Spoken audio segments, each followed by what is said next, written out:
ත්‍රිපිටකයේ එන පටිසම්භිදා මග්ගයේ යුගනද්ද වග්ගයේ යුගනද්ද කතාවල නිවන් දැකීම සඳහා ඇති බෞද්ධ භාවනා ක්‍රමය තුන් ආකාරයකින් දැක්වෙනවා. මෙන්න මේ විදිහටයි එක ආකාරයක් පාලි පාඨයෙන් දැක්වෙන්නේ. සමත පුබ්බංගමං විපස්සනං භාවයතෝ මග්ගෝ සංජායති. සමත පුබ්බංගමං සමත භාවනාව පූර්වාංගයක් කරගත්ත විපස්සනා භාවනාව. භාවයතෝ භාවිතා කරනකොට මග්ගෝ සංජායති මාර්ගය නිවන් දකින මාර්ගය සංජායති කියනවා. කියන්නේ මනාව පහළ වෙනවා උපදිනවා. ජායති කියන්නේ උපදිනවා. මේන් අදහස් කරන සමත පුබ්බංගමං කියන එකෙන් ඒ බෞද්ධ භාවනාව මේ ක්‍රමේදී මුලදී සමතෙන් පටන් ගන්නේ. සමතෙන් පටන් ගන්න තමා විපස්සනාවට වැටෙන්නේ. එතකොට තමා නිර්වාණ මාර්ගය උදා වෙන්නේ. දෙවෙනි ක්‍රමය මෙන්න මේ විදිහටයි ඒ යුගනද්ද කතාවල විස්තර වෙන්නේ පාලියෙන්. විපස්සන පුබ්බංගමං සමතං භාවයතෝ මග්ගෝ සංජායති. විපස්සනං පුබ්බංගමං පූර්වාංගයේ විපස්සනා භාවනාව. එතකොට ඒ භාවනා ක්‍රමය ආරම්භ වෙන්නේ කලින් අර කිව්වා වගේ සමත භාවනාවෙන් නෙවෙයි විපස්සනා භාවනාවෙන්. විපස්සනා භාවනාවෙන් ආරම්භ වෙලා සමතේට වැටුණට පස්සේ මග්ගෝ සංජායති මාර්ගයේ උදා වෙනවා. සංජායති කියන්නේ උපදිනවා පහළ වෙනවා. මොකද්ද මාර්ගය? නිවන් දකින මාර්ගයේ පහළ වෙනවා. ඊළඟ තුන්වෙනි වර්ගය මෙන්න මේ විදිහටයි හැඳින්වෙන්නේ. සමත විපස්සනා යුගනද්දම් භාවයතෝ මග්ගෝ සංජායති. ඒ කියන්නේ සමත විපස්සනා කියන දෙකම සමත භාවනාවත් විපස්සනා භාවනාවත් යුගනද්දම් එකට සම්බන්ධ කරන යුගලක් වශයෙන් අර බර කරත් එක හරක් ජෝඩුවක් එකට සම්බන්ධ කරන වගේ ඒ දෙන්නම එකට අදිනවා. දැන් අර මුලදී කරන්නේ එක කරත් එක තනි ගොනෙත් ඇදලා ගෙනිච්චට පස්සේ ඊළඟ කරත්තේ වෙන ගොනෙක් අදිනවා. ගවයෙක් අදිනවා. දැන් මේකෙදී බර කරත්තයක් ගවයන් දෙන්නෙක්ම මේ බර කරත්තේ අදිනවා. එකට අදින්නේ. එක වෙලාවෙම අදින්නේ සමගාමීව එකට අදිනවා. ඒකට සමතයත් විපස්සනාවත් ඒකාබද්ධ සම්බන්ධ කරගෙන භාවනා කිරීම තමයි අපිට එදිනදා ජීවිතයේදී බොහෝ කොට ප්‍රයෝජනවත් වෙන්නේ. ඒ මාර්ගය කියන්නේ නිවන් දකින්න මඟ ආර්ය අෂ්ටාංග මාර්ගයේ උපදිනවා කියලා කියන්නේ ඒ විදිහට භාවනා කරනකොට සම්මා දිට්ඨිය පහළ වෙනවා. සම්මා සංකප්ප පහළ වෙනවා. සම්මා වාචා පහළ වෙනවා. සම්මා කම්මන්තා පහළ වෙනවා. සම්මා ආජීව පහළ වෙනවා. සම්මා වායාම පහළ වෙනවා. සම්මා සතිය පහළ වෙනවා. සම්මා සමාධිය පහළ වෙනවා. ඒ සමාධියෙන් නිවන් දකින්න පුළුවන් කියන එකයි. ඒ භාවනා කරමින් හිත සමාධිගත වුණාම නිවන් දකින්න පුළුවන් බවයි ඒ මග්ගෝ සංජායති කියන පාලි පාඨ ප්‍රකාශයෙන් කෙරෙන්නේ. එතකොට මේ භාවනාවේදී සමත භාවනාවත් විපස්සනා භාවනාවත් තුන් ආකාරයෙන් එකට සම්බන්ධ වෙනවා.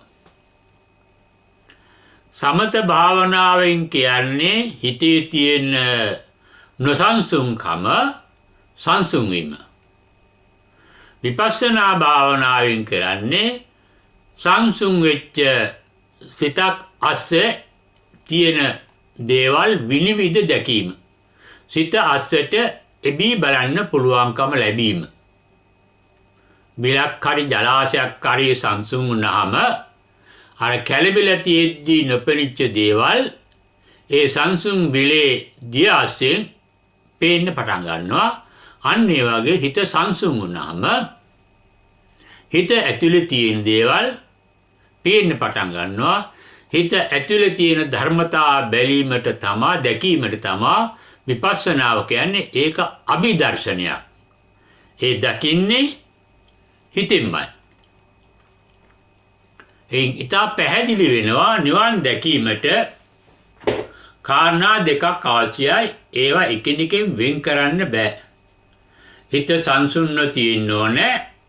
ඒ සංසුන් හිතෙන් හිත ගැන අවබෝධයක් ලැබෙන්න ඕනේ. ඒ හිතේ මූලික ලක්ෂණයක් තමා ධම්මපදයේ චිත්ත වර්ගයේ කියවෙන්නේ ආරම්භයේදීම පන්දනං චපලං චිත්තං කියලා. පන්දනං කියන්නේ ස්පන්දනය වෙනවා. උඩ පනිනවා. චපලං කියන්නේ සෙලවෙනවා. හිතේ ස්වභාවය නිතරම උඩ පනින එක, සෙලවෙන එක. හිත උඩ පනින එකට තමා කියන්නේ උද්දච්ච කියලා. හිත උඩ පනිනවා. ඒ කියන්නේ හිත කියන්නේ චිත්ත තරංග. ඒ තරංගයක් ඇතුණාම තරංගයේ ඉහළට යනවා. ඉහළට ගිහිල්ලා ආයෙත් පහළට ගිහිල්ලා ආයෙත් තරංගයක් පටන් ගන්නවා. චිත්තය ක්‍රියාත්මක වෙන්නේ තරංග මාර්ගයේ. ඉහළ පහළ යමින්. අපේ සිත් පහළ වෙන්න නම් හිතේ කම්පනයක් ඇති වෙන්න ඕනේ. ඒ කම්පනයක් ඇතිවීමට තමා පන්දනං කියලා කියන්නේ. චපලං කියන්නේ සාමාන්‍ය අපි පාවිච්චි කරන්නේ තියෙන තත්ත්වයේ වෙන තත්ත්වයකට පෙරලෙනවායි කියන එක. ඒ හිතේ ස්වභාවය මෙහිදී මොකද වෙන්නේ? උද්දච්ච කුක්කුච්ච. හිත උඩ පැනලා ඒ උඩ පනින්න හේතු වෙච්ච නිමිත්ත මොකද්ද කියලා බලනවා. දැන් උදාහරණයක් වශයෙන් ගත්තාම අඹ ගහක් යට නිදාගෙන ඉන්නකොට අඹ ගෙඩියක් වැටෙන සද්දේ ඇහෙනවා. ඇහිච්ච ගමන් ඇහැරිලා නැගී සිටිනවා. මොකක්ද ඒ සද්ද? එතකොට ඒ නැගී සිටින්නේ මොකටද? නැගී සිටීම තමයි උද්දච්චය. ඒ මොකද්ද කියලා සොයා බැලීම තමයි කුක්කුච්චය. කුක්කුච්චය මොකද්ද දන්නේ නැහැ. ගලක් වෙන්නද කෙනෙක් පොල්ලකින් ගැහුවද මොකද්ද කියන එක හොයලා බලන්න. ඊළඟට ඒ හොයලා බලනකොට අඹ ගෙඩිය දැක්කහම ඒ හිත තව විපරම් කරනවා. මේක ඉදිලාද කුණු වෙලාද පණුව ගහලාද පරළු වෙලා ඉදෙන්න කලින් වැටිලාද මොකද කියලා හොයලා බලන එකට තමයි අර කුක්කුච්චය කියන්නේ. එතකොට අපේ සිතේ තියෙන ස්වභාවික ක්‍රියාකාරී ලක්ෂණ දෙකක් තමයි හිත චංචල වීම. යම්කිසි නිමිත්තක් පංචේන්ද්‍රයන්ට හරි මනේන්ද්‍රයන්ට හරි ස්පර්ශ වුණාම හිත කම්පණයටපත් වෙනවා. ভাইබ්‍රේෂන් කියලා කියන්නේ.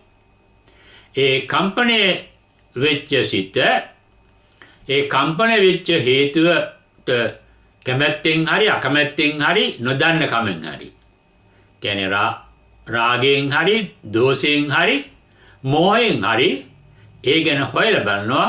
අන්නේ හොයා බැලීමට තමයි කුක්කුච්චය කියලා කියන්නේ. මෙන්න මේ විදිහට උද්දච්ච කුක්කුච්ච නැති වෙන්නේ රහත් වුණාම. රහත් සිතේ උද්දච්චයක් නැහැ කුක්කුච්චයක් නැහැ. ඒකයි පුත්තස්ස ලෝක ධම්මේ චිත්තං ගතන කම්පති කියලා මහා මංගල සූත්‍රයේදී බුදුහාඳුරු වදාරලා තියෙනවා. කිසිම ලෝක ධර්මයකින් ලාභයකින්වත් අලාභයකින්වත් නින්දාවකින්වත් ප්‍රශංසාවකින්වත් රහත් හිත කම්පා වෙන්නේ නැහැ. මොකද ඒ හිතට යථා භූත ඥාන දර්ශනේ තියෙන ඇත්ත ඇත්තටියේ පිළිගන්න පුළුවන්කම තියෙනවා. දකින්න පුළුවන්කම තියෙනවා. යථාලාභ සන්තුට්ඨිය තියෙනවා. යම් කිසි විදිහකට යමක් ලැබෙන්නේ ඒකෙන් ඒ තමන්ගේ තියෙන තෘප්තිපත් භාවයේ හිතේ තියෙන සතුට නැති වෙන්නේ. හිතේ තියෙන සුවදායක ගතිය රාහත් වුණාට පස්සේ කිසිම දෙයකින් නැති වෙන්නේ නැහැ කියන එකයි කියන්නේ. මම මේ විස්තර කළේ අපේ භාවනා මාර්ගයේදී සිද්ධ වෙන්නේ පුරුදු පුහුණු වෙන්නේ වර්ධනය වෙන්නේ රාතන් වහන්සේ කෙනෙක්ගේ හිත වගේ අපේ හිත පවත්වා ගැනීමට. ඒ කොහොමද? කිසිම දෙයකින් කම්පා නොවී සිටීමට. හිත කම්පණයකින් තොරකමට තමා සමතය කියලා කියන්නේ. ඒ සමතේ වැඩිම විවිධාකාරයෙන් සිද්ධ වෙනවා. අපි මීට කලින් ඒව ගැන සාකච්ඡා කළා, හොයලා බැලුවා. විපස්සනාව කියන්නේ ඒ හිතට අභිදර්ශනයක් තියෙනවා. දැන් අපිට යමක් ගැන දැනගන්න හිතන්න ඕනේ. රාහත් හිතකට මාර්ගඵලලාභී හිතකට හිතන්න ඕන කමක් නැහැ. ඒ හිතේ තියෙන ස්වභාවයක් තමයි නිවන ස්වභාවය වගේ අකාලිකයි. ඒ හිතේ අතීතයට ගමන් කිරීමක්වත් අනාගතයට ගමන් කිරීමක්වත් නැහැ.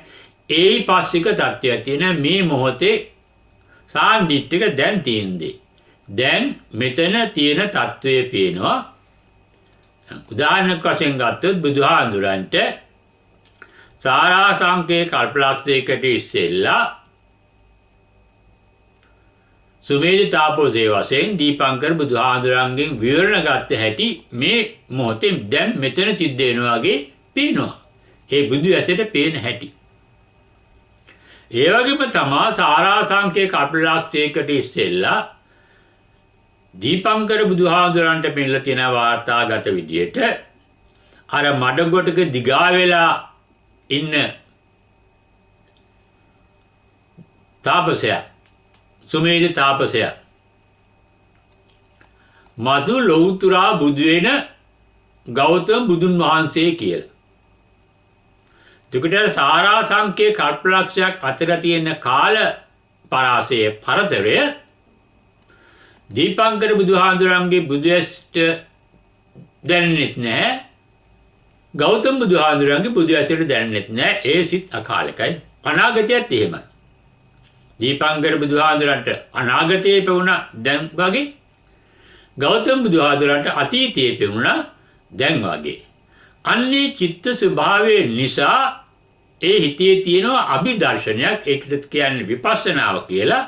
අන්නේ විපස්සනා තත්ත්වයේ පුරුදු වීම තමයි අපි විපස්සනා භාවනාවේදී කරන්නේ. ඒ විදියට කරන්න විපස්සනාව වඩන්න සමතේ තියෙන්නත් ඕනේ, සමතේ තියෙන්න විපස්සනා වඩන්නත් ඕනේ. තියෙන්නත් ඕනේ. කියන්නේ සංසුන් හිතකට තමා යමක ඇත්ත නැත්ත ඇති සැටියේ පේන්නේ. හිත කලබල නොවි ඉන්නකොට. හිත ඡන්දයෙන්, බයෙන්, දෝෂයෙන්, ඡන්දා දෝෂ මෝහයෙන් අගතියට පත් වෙන්නේ නැතුව යථාභූත ඥාන දර්ශනයෙන් ඉන්න පුළුවන් වෙන්නේ ඊටාම හොඳට සංසුන් වෙච්ච සිතකටයි. අපි මේ අවස්ථාවේදී මේ සමත භාවනාව, විපස්සනා භාවනාව කියන එක නුවන් දැකීම අරමුණු කරගෙන නෙවෙයි විමසලට වාජනය කරන්නේ. අපේ එදිනෙදා ජීවිතයේදී මේ භාවනා කියන්නේ මේ විදිහට සිදුවීම කොයිතරම් ප්‍රයෝජනවත් වෙනවද කියන එක. අපිට නිවි හැනෙල්ලෙන් ඉන්න පුළුවන් නම් සංසුන් සිතකින්. කෙනෙක් බයිනකොට ඉන්න පුළුවන් නම් ඒකෙන් කම්පා වෙන්නේ නැතුව.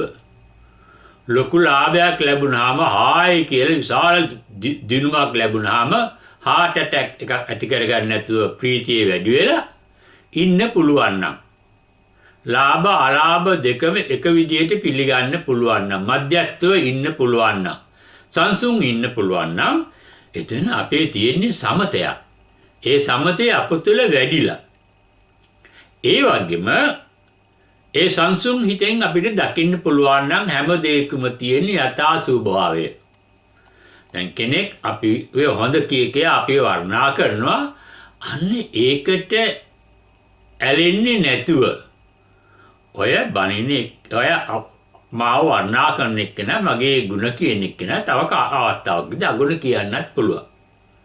ඒ වගේම එයාට දැන් මාගාව තියෙන ಗುಣ නැති වෙලා පේන වෙලාවකුත් තියෙන්න පුළුවන් මගේ අගුණ. මොකද මේ ජීවිතේ නිතර වෙනස් වෙන දෙයක් නේ. අන්නේ අනිත්‍ය දුක්ඛ අනාත්මතාවය පෙනීම. ඒ අනිත්‍ය දුක්ඛ අනාත්මතාවය නැත්නම් ජාති ජරා මරණ කියන එක අදහසක් මතයක් සිතවිල්ලක් වශයෙන් නෙවෙයි. අහලා තියෙන දෙයක් වශයෙන් නෙවෙයි. ඒ වෙලාවේ දැනෙනවා නම් ඒ වෙලාව මොකක්ද දැනෙන්නේ? දැන් මෙතන සිතක් පහළ වුණා. සමුදය. දැන් ඒ සිත මෙන්න දුර්වල වේගන යනවා. ඒ ජාතිය ජරාවටපත් වෙනවා. ඊළඟට ඒ හිත නැති වෙලා වෙන හිතක් පහළ වෙනවා. අර හිත නැතිවීම. ඒකට ඒ විපස්සනාවෙන් කරන්නේ මතයක් අනුව දෘෂ්ටියක් අනුව යමද්දියා බැලීම නෙවෙයි යථා භූත ඥාන දර්ශනේ. ඒ වෙලාවේ තිබෙන ආකාරය දැකීම. ඒකට යමක් ලස්සන නම් ප්‍රසන්න නම් ඒ වෙලාවේ ඒක ප්‍රසන්න බව පේනවා. හැබැයි ඒ හිත කම්පා වෙන්නේ ඒ ප්‍රසන්න බවට ඇලිලා ඒ ප්‍රසන්න බව මතුවට තියාගන්න බලාපොරොත්තු වෙලා කල්පනා කළොත්. ඒ ප්‍රසන්න බව තමට අයිති කරගන්න කල්පනා කළොත් තමයි. සිතවිල්ලක් නගන්නේ නැතුව හිතන්නේ නැතුව හිතෙන් කරන වැඩ දෙකක් තියෙනවා. හිතට ඉන්ද්‍රියන් මගින් යම් යම් දේවල් දැනෙනවා. ඒ දැනිච්ච දේවල් ගැන හිත හිතනවා. ඒ හිතන්නේ ඒවට ඒ දැනෙන දේවල්ට කැමති වෙලා හරි අකමැති දේවල් හරි ඒ දැනෙන දේවල් හරියට තේරුම් ගන්න බැරුව හරි. ඒ කියන්නේ රාග දෝෂ මෝහ නිසා. ඒ රාග දෝෂ මෝහ පාවිච්චි නොකර අපිට එදිනදා ජීවිතේ ඉන්න පුළුවන්කම ලැබෙනවා නම් ඒ ජීවිතය ඉතාම සැපවත් ජීවිතයක්.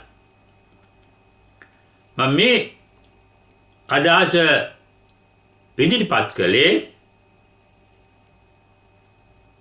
නිවන් දකින්න මාර්ගඵල ලබන්න ධ්‍යානයටපත් වෙන්න කියලා ආසාවෙන් භාවනා කරනවා වෙනුවට එදිනදා ජීවිතය සංසුන් සිතකින් නුවණින් යුතුව ගත කරන්න පුළුවන් නම් ඒ හිත සාන්දිටික නිවනක් අත්දැකීමෙන් ඉන්නේ. ඒ හිත නිවිලයි තියෙන්නේ. ඒ නිවිච්ච සංසුන් හිත තුළින් තමා නිවන් දකින්න මාර්ගයේ උදා වෙන්නේ කියන එකයි මග්ගෝ සංජායතේ කියලා මේ යුගනද්ද වර්ගයේ යුගනද්ද කතාවලදී ප්‍රකාශ වෙලා තියෙන්නේ. ඒ නිවන් දකින්න මාර්ගය ආරම්භ වෙන්නේ සම්මා දිට්ඨියෙන්. ඒකේ අංග තමයි සම්මා දිට්ඨි, සම්මා සංකප්ප, සම්මා වාචා, සම්මා කම්මන්ත, සම්මා ආජීව, සම්මා සති, සම්මා සමාධි කියලා අපි දක්වන්නේ ආර්ය අෂ්ටාංග මාර්ගයේදී.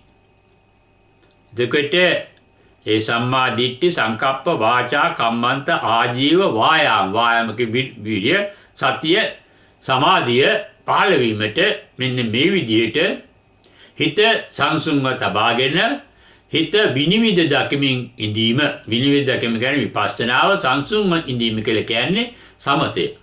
ඒ දෙක ජීවිතයට සම්බන්ධ කරගන්න පුළුවන් නම් නිවන් නොදැක්කත් ධ්‍යානයකට සම්බන්ධින් නැතත් මාර්ගඵලයක් ලැබුණේ නැතත් අපිට එදිනදා ජීවිතයේ සුවදායකව ගත කරන්න පුළුවන්කම තියෙනවා. ඒකට මුල් වෙන්නේ යහපත් දැකීම. ඒකට තමයි නුවණ කියලා කියන්නේ. ප්‍රඥාවේ අංග දෙකක් තමයි සම්මා දිට්ඨි, සම්මා සංකප්ප. මජ්ක්‍ධිම නිකායේ සම්මා දිට්ඨි සූත්‍රයේදී මේ සම්මා දිට්ඨිය මෙන්න මේ විදිහටයි පාලි භාෂාවෙන් විස්තර කෙරලා තියෙන්නේ. ඒ මොකද්ද? ආර්ය ශාවකෝ, බුද්ධ ශ්‍රාවකයන්, ආර්යයන් වහන්සේලා අකුසලංච පජානාති, අකුසලයේ දැනගන්නවා, නුවණින් දැනගන්නවා. අකුසල මූලංච පජානාති, පජානාති කියන්නේ නුවණින් දැනගන්නවා, අකුසල මූලය දැනගන්නවා. කුසලංච පජානාති, කුසලත් නුවණින් දැනගන්නවා. කුසල මූලංච පජානාති, කුසල වල මුලත් නුවණින් දැනගන්නවා. එත්තාවතාචිකෝ ආවුසෝ ආර්ය ශාවකෝ සම්මා දිට්ඨි හෝති. මෙන්න මේ විදිහට තමයි ආර්ය ශ්‍රාවකයන් සම්මා දිට්ඨිගත වෙන්නේ. සම්මා දිට්ඨියටපත් වෙන්නේ. එදි මේ කියන්නේ කුසල් හරි අකුසල් හරි, කුසල මූල හරි අකුසල මූල හරි. අකුසල මූල කියන්නේ ලෝභ දෝෂ මෝහ. කුසල මූල කියන්නේ අලෝභ අදෝෂ අමෝහ. එතකොට කුසල අකුසල් දෙකත් ඒවැයි මූල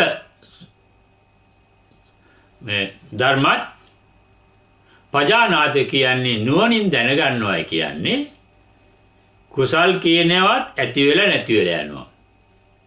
අකුසල් කියනවත් ඇති වෙලා නැති වෙලා යනවා.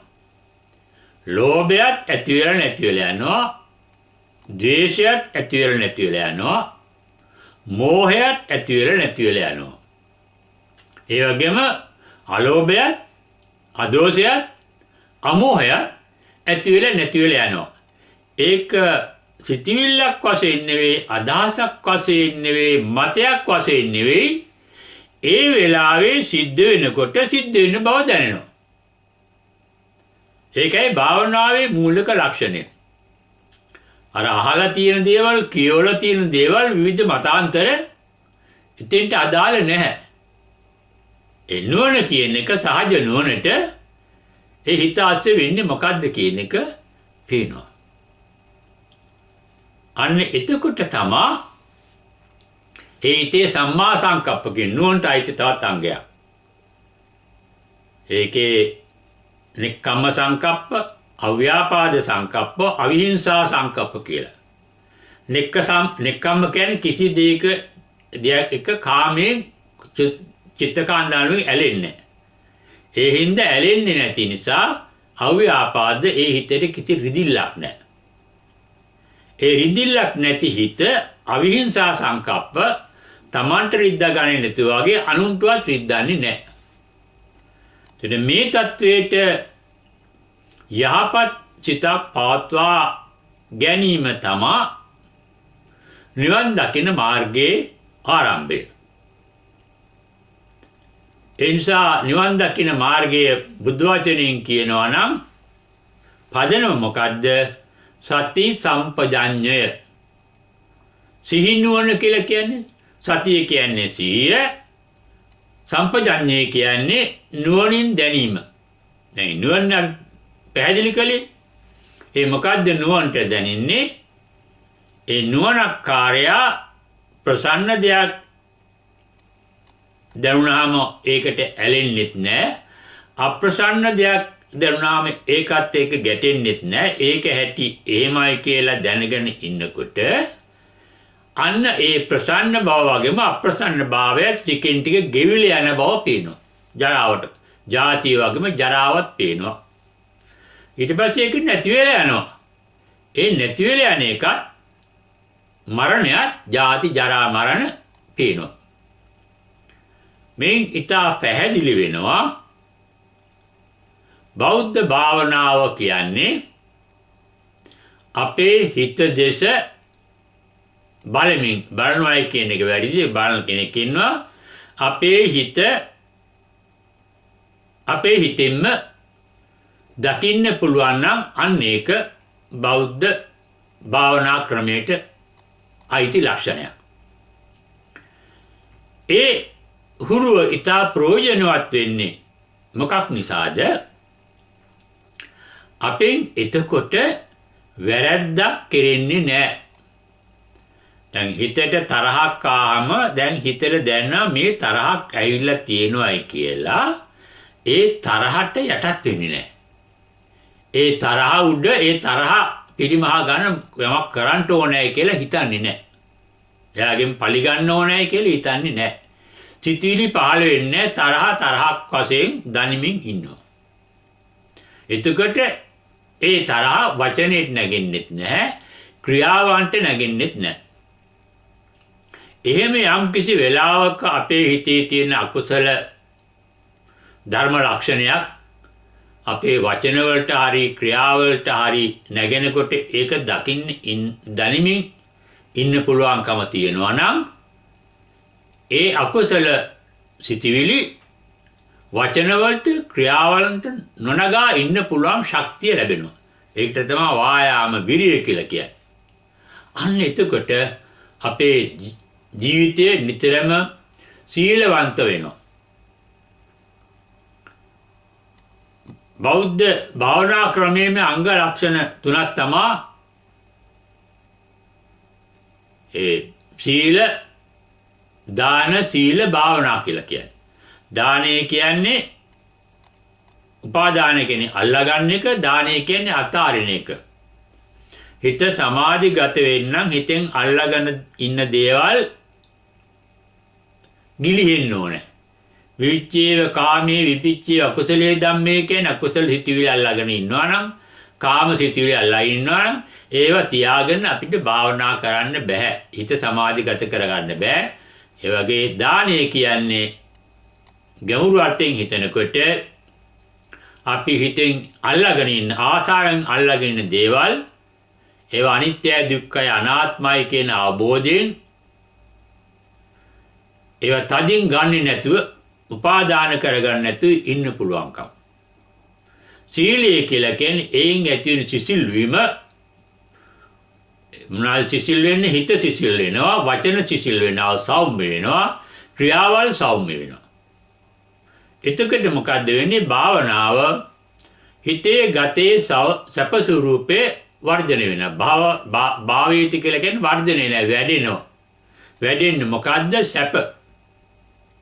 කොහොමද සැප වැඩෙන්නේ? සැප සිතක් තියෙනකොට ඒ කියන්නේ නිරෝගී හිතක්. ඒ හිත ගතත් නිරෝගී වෙනවා, ලේස් සුද්ධ වෙනවා, ගතටත් ඒ සැහැල්ලුව දැනෙනවා. ඒකයි භාවනාවේදී කාය පස්සද්ධි, චිත්ත පස්සද්ධි කියලා කියන්නේ. හිත ගත දෙකේම සැහැල්ලු බවක් දැනෙනවා. ඒ නිසා සැහැල්ලු සිතකින්, සැහැල්ලු ගතකින් ජීවත් වීම තමයි බෞද්ධ භාවනාව වශයෙන් හඳුන්වන්න පුළුවන්. බෞද්ධ කියන වචනේ තියෙන්නේ බුද්ධ භාවයෙන් යුක්ත කියලා. බුද්ධ කියලා කියන්නේ බුද්ධිමත් භාවයෙන් යුක්ත. එහෙනම් අවබෝධයෙන් යුක්ත. බෝධේති කියන ක්‍රියාපදයෙන් තමයි බුද්ධ කියන වචනේ හැදෙන්නේ. අවබෝධය. මොකක්ද අවබෝධය වෙන්නේ? හැම දෙයකම යථා ස්වરૂපේ අවබෝධ වෙනවා. ඒ මූලික යථා ස්වરૂපේ මොනවද අපිට අත්දකින්න ලැබෙන්නේ? හැම දෙයකම අනිත්‍ය, දුක්ඛ, අනාත්ම භාවය. අනිත්‍ය කියන්නේ අනිත්‍ය නෑ. දුක්ඛ කියන්නේ ඒවා නිතරම දූෂණය වෙනවා, වෙනස් වෙනවා. අනාත්ම කියන්නේ ඒ කිසිම දෙයක් අපිට අයිති නෑ. මේ අපේ ශරීරයවත් අපිට අයිති නෑ. කවදා හරි අපිට ඒවත් දාලා යනවා. අපි අඹදරුව අපේ දීපල ඒවා අපිට දාලා යන්න වෙනවා. අපි මේ ජීවිතයේදී අල්ලගෙන ඉන්න හැම දෙයක්ම අපිට දාලා යන්න වෙනවා නම් ඒවා අපට අයිති නෑ කියලා දැනනකොට අර උපාදාන ශක්තිය අඩු වෙලා දාන ශක්තිය ඇති වෙනවා. අන්නේ විදිහට අල්ලාගෙන දේවල් ඇතැරනකොට හිත සිසිල් වෙනවා, සෞම්‍ය වෙනවා. සීලය කියලා කියන්නේ ඒකයි. සාමාන්‍ය සීලය කියන්නේ ක්‍රියාවල් හා වචන හා ක්‍රියාවල් සෞම්‍ය කර ගැනීම, යහපත් කර ගැනීම. ඒ විදිහට වචන ක්‍රියාවල් සෞම්‍ය වෙන්නේ හිත සෞම්‍ය වුණාම. හිත සෞම්‍ය වුණාම හිතට විශාල සුවයක් දැනෙනවා. සුවයක් කියලා කියන්නේ හිතේ දුක් වේදනා ආදී තියෙන ලෙඩ රෝග නැති වෙලා සුවපත් හිතක් බවට පත් වෙනවා. ඒ කියන්නේ හාඳුරන වැන්දාම සුවපත් වේවා කියලා කියන්නේ. නිදුක් වේවා, නිරෝගී වේවා, සුවපත් වේවා කියලා කියන්නේ. මෛත්‍රියදී. නිසා ඒ මෛත්‍රී ස්වරූපයකින් අපිට ජීවත් වෙන්න පුළුවන්. අපිට අනුන්ට මෛත්‍රිය කරන්න පුළුවන් එන්නේ අපට මෛත්‍රිය කරන්න පුළුවන්කම තියෙනවා නම්. ඒ කියන්නේ අප තුළ මෛත්‍රිය තියෙනවා නම් ඊර්ෂ්‍යාවක්, ක්‍රෝධයක්, වෛරයක් පහළ වෙන්නේ නැහැ. තණ්හාවක් පහළ වෙන්නේ නැහැ. මසුරුකමක් පහළ වෙන්නේ නැහැ. වෛරයක් පහළ වෙන්නේ නැහැ. ඒ හිත ඊතා ගුණයාපත් හිතක්. මේන් ඊතා මනාව පැහැදිලි වෙනවා. බෞද්ධ භාවනාව කියලා කියන්නේ සිහි නුවණින් යුතුව ගුණ යහපත් ජීවිතයක් ගත කිරීම. බෞද්ධ භාවනාවට අයිති නැති කිසිම ජීවිත අංගයක් නැහැ. ඒ ජීවිතේම යහපත් ආකාරයට හැසිරෙන විදිහට සිතෙන්, කයෙන්, වචනයෙන් තුලින්ම නිර්දෝෂ වීම තමයි බෞද්ධ භාවනාවත් නිවන් දකින්න තියෙන මාර්ගයක්. නිවන් දැකීම අනාගතයේ සිද්ධ වෙන්න පුළුවන් දෙයක්. මාර්ගඵල ලැබීම අනාගතයේ සිද්ධ වෙන්න පුළුවන් දෙයක්. ධ්‍යානගත වීම අනාගතයේ සිද්ධ වෙන්න පුළුවන් දෙයක්. ඒ වුණත් අපිට මේ වෙලාවේ ගත වෙන හැම මොහොතකම, හැම වැඩකදීම, හැම සිටිවිල්ලකදීම, හැම කතා බහකදීම සිහි නුවණින් ජීවත් වෙන්න පුළුවන් නම් එයා බෞද්ධයෙක්. බෞද්ධ කියන්නේ බුද්ධ භාවයෙන් යුක්ත කෙනෙක්. බුද්ධිමත් භාවයෙන් යුක්ත කෙනෙක්. ඒ නිසා බෞද්ධකම කියන්නේ ලේබලයක් නෙවෙයි. බෞද්ධකම ක්‍රියාත්මක වීමට. කුමන ආගමක් ඇදෙව්වත් එයා හිතෙන්, කයෙන්, වචනෙන් සෞම්‍ය විදියට නිවිසනසිල්ලේ ජීවත් වෙනවා නම් නියමාර්ථයෙන්ම එයා බෞද්ධයෙක්. ඒ නිසා බෞද්ධ කමට වඩා වැදගත් වෙනවා, බෞද්ධ නමට වඩා වැදගත් වෙනවා බෞද්ධකම. ඒ බෞද්ධකම පරිහරණය වීමට තමා බෞද්ධ භාවනාව කියන්නේ. එසේ බෞද්ධකම පරිහරණය වීමේ මූලික පදනම තමා සිහි නුවණ නැමැති සති සම්පජාඤ්ඤය. සති සම්පජාඤ්ඤය කියන්නේ පාලියෙන් අපි ඒක සිංහලෙන් හඳුන්වන්නේ සිහි නුවණ කියලා. සිහි නුවණින් ජීවත් වෙන කෙනාගෙන් කිසිම වැරැද්දක් හිතෙන්වත්, කයෙන්වත්, වචනයෙන්වත් කෙරෙන්නේ නැහැ. එයා ඊටාම සිල්වත් කෙනෙක්. එයා ඊටාම සංසුන් නිවිසනසුණු හිතකින් ජීවත් වෙන කෙනෙක්. ඒ නිසා එයා ඊටාම හොඳ වාග්යවන්තයෙක්. භගවතුෝ කියන්නේ වාග්යවන්ත භාවයෙන් යුක්ත කෙනෙක්. තව අර්ථයක් තියෙනවා භගවතුෝ කියන්නේ භග්නකල. ඒ වාග්යවන්ත භාවය මොකද්ද? කිසිම දෙයකට බැඳිලා නැහැ. ඒ නිසා නිවිසනසිල්ල අහසේ පියාසර කරන පාවෙන වලාකුළක් වගේ සැහැල්ලුවෙන් ඉන්න පුළුවන්කම තමා අපට බෞද්ධ භාවනාව වශයෙන් හඳුන්වන්න පුළුවන්. ඒ භාවනාව අපේ මුළු ජීවිතේටම ඒකාබද්ධ වෙලා තියෙන ලක්ෂණයක්, ක්‍රියාකලාපයක්, ප්‍රතිපත්තියක්. ප්‍රතිපත්තිය කියන්නේ ඒක නැවත නැවත සිදුවෙන දෙයක්. ඒ தത്വයට හිත නැවත නැවතපත් වෙන්න පුළුවන්. භාවනාව කියන්නේ සැප වර්ධනය වීම. ඒ හිතේ නැවත නැවත සැප මතුවෙන්න පුළුවන්. ඒ නිසා බෞද්ධ භාවනාව කියන්නේ අපේ හිතෙන් නිරාමසය සැපයක් හැම මොහොතකදීම මතු කර ගැනීමටයි.